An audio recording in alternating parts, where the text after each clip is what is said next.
আশা করি সবাই ভালো আছেন। সবাইকে ঈদ মোবারক। তো এটা ছিল একটা ব্রাইডাল মেহেদি।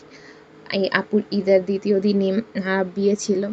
তো আপুর ইচ্ছে ছিল যে একদম হাত ভরে ফুল মেহেদি পরবে। তো আমি আসলে এর আগে কখনো ব্রাইডাল মেহেদি পরাই নেই। আমার এই ফার্স্টই ছিল। তো এজন্য আমি একটু বেশি নার্ভাস ছিলাম।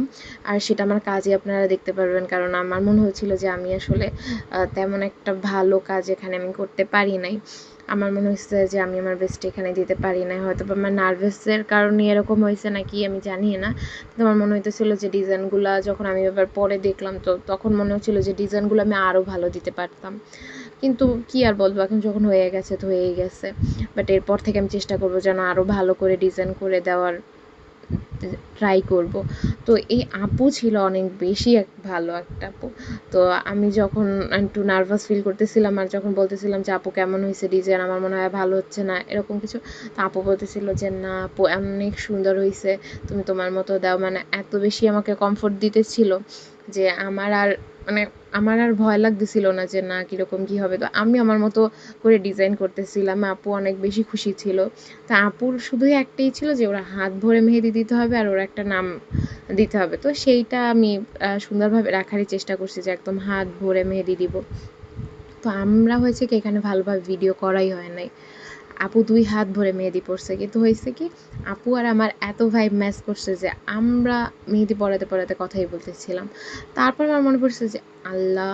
আমার তো মেহেদি পরানোর ভিডিওই করা হচ্ছে না। তো দেখা গেছে যে কথা বলতেছি আপুর সাথে, তার ভিতরে একটু করে মেহেদির ভিডিও নেওয়া হচ্ছিল। তাও মাঝে মধ্যে আপু মনে করাই দিতেছিল, "আচ্ছা তুমি তো মেহেদির ভিডিও নিতেছিলা, কই এখন নিতেছো না কেন? ভিডিও না।"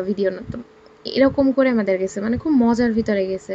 এরকম মাঝে মধ্যে ক্লায়েন্টও যদি পাওয়া যায় তাহলে আসলেও কাজ করতেও ভালো লাগে।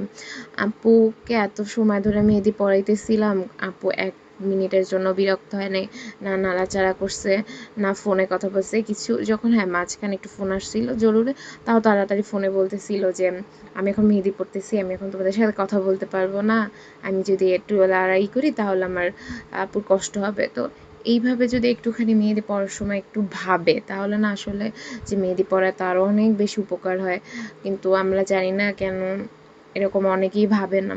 কিন্তু হ্যাঁ, তারপরও আপু খুশি তো, মানে ক্লায়েন্ট যখন খুশি থাকবে তখন আমরা মেহেদি পড়াইয়া নিজেরাও খুশি থাকি। আর এই তো একদম লাস্ট, এখন আপনারা বলুন যে আসলে এই মেহেদিটা কেমন হইছে? কারণ এটা আমার ফার্স্ট ব্রাইডাল মেহেদি ছিল। তো আজকের জন্য এই